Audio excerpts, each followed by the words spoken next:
امانت کا خاص مفہوم یہ ہے کہ کوئی چیز اگر آپ کے پاس کوئی رکھے تو ایک مومن کا شیوا یہ ہے کہ وہ اس کی حفاظت کرے۔ آپ دیکھیں کہ جب ہجرت کا موقع آیا اور رسول اکرم صلی اللہ علیہ وسلم مکے سے مدینے کے لیے ہجرت فرما رہے ہیں اور ادھر کفار مکہ کی میٹنگیں ہو رہی ہیں، اور کفار مکہ نے یہ طے کیا کہ آج رات حضور کے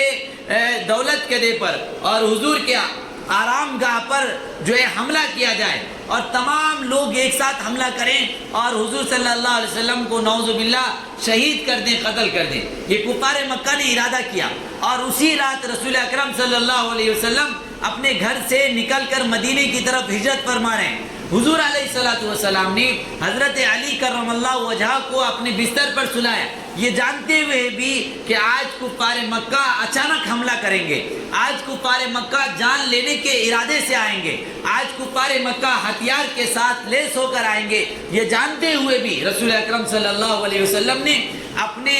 چھوٹے بھائی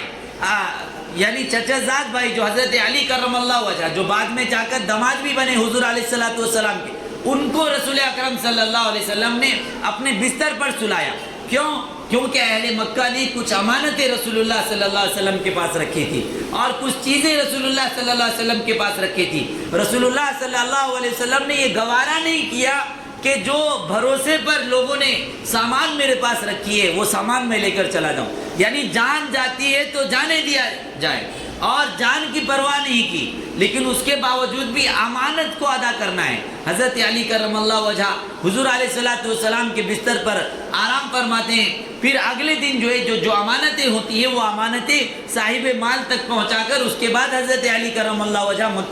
مکے سے مدینے کی ہجرت فرماتے ہیں۔ یعنی بتانا یہ چاہ رہا ہوں کہ آپ دیکھیں جب جان کی پڑی ہوئی ہو تب بھی جو ہے ایک مسلمان اپنی امانت کی حفاظت کرتا ہے، اور ایک ہم ہیں کہ ہم جو ہے کسی کی کوئی چیز لے لیے، ہم کو پتہ بھی نہیں چلتا، اپنے منمانی سے استعمال کر رہے،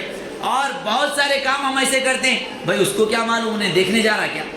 بہت سارے کام اس طرح امانت میں خیانت کرتے ہیں، اور خیانت کو گویا کہ ہم اپنا ایک ٹیلنٹ سمجھتے ہیں، یعنی میرے پاس ایک صلاحیت ہے، میں امانت میں خیانت بھی کر لیتا ہوں اور معلوم بھی نہیں ہوتا، لوگوں چونا لگا دیتا ہوں معلوم بھی نہیں ہوتا، فلاں کو میں ٹوپی پہنا دیا اس کو معلوم بھی نہیں ہوا۔ میرے بھائی یہ تو آپ نے منافقت کر دی، آپ اپنے آخرت کو برباد کر لیے، دنیا میں تھوڑے سے نفع کے لیے آپ نے اپنے آخرت کا خسارہ کیا ہے۔ یہ کون سا کمال کیا، یہ کون سا اچھا کام آپ نے کیا؟ اس لیے میرے بھائیوں ان تمام برائیوں کو اپنی زندگی سے نکالیے۔ ایک تو یہ کہ امانت جو آپ کے پاس رکھے، امانت کے اندر ایک یہ بھی ہے کہ کسی سے کوئی چیز عاریت لی جائے، یعنی استعمال کے لیے اگر کوئی چیز لیں تو جو بول کر آپ نے لیا ہے اتنا ہی اس کو استعمال کریں، اس سے زیادہ استعمال کرنا یہ امانت میں خیانت ہے۔ مثال کے طور پر ہم نے کسی سے گاڑی لی، بھائی آپ گاڑی دیجئے ذرا میں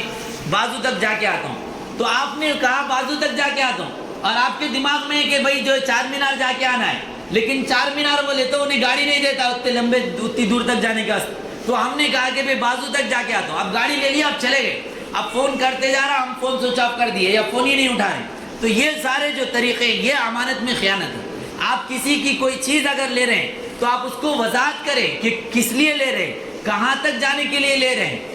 اور جہاں تک کا آپ نے اس سے وعدہ کیا، اجازت لی، وہیں تک آپ اس کو لے کر جائیں گے، اور اس سے زیادہ اگر آپ چلے جا رہے ہیں تو پھر یہ امانت میں خیانت ہے۔ رسول اکرم صلی اللہ علیہ وسلم نے ارشاد فرمایا لا ایمان لمن لا امانت له، یعنی اس شخص کا کوئی ایمان ہی نہیں ہے جس کے پاس امانت نہیں ہے، یعنی جو امانت کا لحاظ نہیں رکھتا،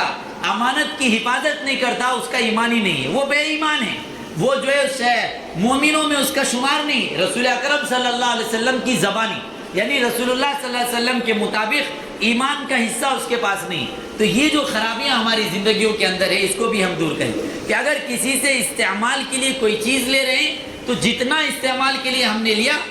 جتنی اجازت ہم کو ملی اتنا ہی اس کو استعمال کریں۔ استعمال کرنے کے بعد ہماری ذمہ داری ہوتی ہے کہ ہم پہنچائیں۔ آج کل ہوتا ہے بھائی ارے فلاں چیز کی ضرورت ہے ذرا دیجئے نا، اب وہ لے لیے، لینے کے بعد بھول گئے پہنچانا، اب انہیں فون پہ فون کر رہا ہے میں ادھر ہوں میں ادھر ہوں، اور اس کو جو وہ چیز واپس ہی نہیں کر رہے۔ بھائی آپ کو زیادہ ضرورت ہے تو گھر میں آ کے لے لو،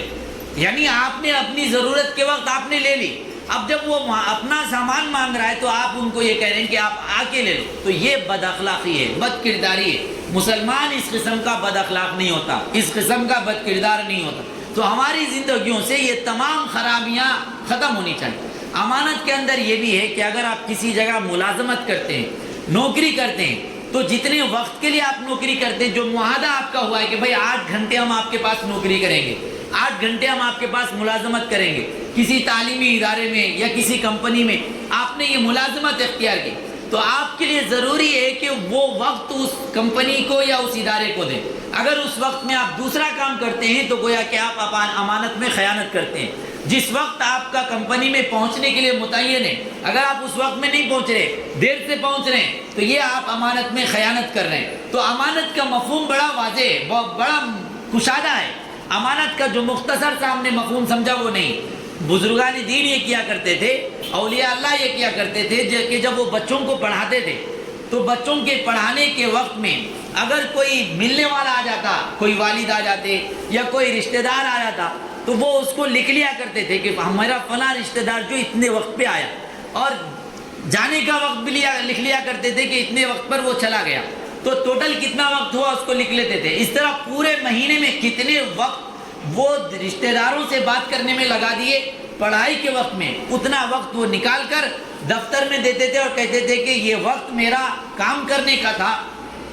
یہ وقت میرا بچوں کو پڑھانے کا تھا، لیکن میں نے اس وقت میں اپنے رشتہ داروں سے بات کی ہے، لہذا اتنے وقت کی میری تنخواہ کاٹ لیا جائے۔ خود اپنے سے درخواست دیا کرتے تھے اولیاء اللہ۔ تو یہ طریقہ تھا مسلمانوں کا۔ اور آج ہم جو ہے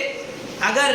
غیر حاضری کر دیے یا لیٹ حاضری کر دیے اور وہاں دفتر میں لیٹ حاضری نہیں پڑی تو ہم خوش ہو جاتے ہیں، ارے واہ آج میں دیر سے بھی آیا اور میری حاضری بھی بن گئی۔ تو یہ اس کو سمجھتے ہیں کہ بڑا کمال ہو گیا، یہ ناجائز آپ نے پیسہ حاصل کر لیا، اس کی شریعت کے اندر گنجائش نہیں ہے۔ تو آپ جس بھی کمپنی کے تحت کام کر رہے ہیں، جس بھی ادارے کے تحت کام کر رہے ہیں، جہاں بھی آپ کام کر رہے ہیں اور اس کی سیلری آپ لے رہے ہیں، تو آپ کے لیے ضروری ہے کہ جتنا وقت آپ نے متعین کیا ہے اتنا وقت وہاں پر آپ کام کریں، اتنا وقت آپ اس کو دیں۔ اسی طریقے سے امانت کے اندر یہ اور بھی بہت ساری چیزیں آتی ہیں، ان تمام چیزوں کا لحاظ رکھنا۔ مجلس میں کوئی بات ہو رہی ہے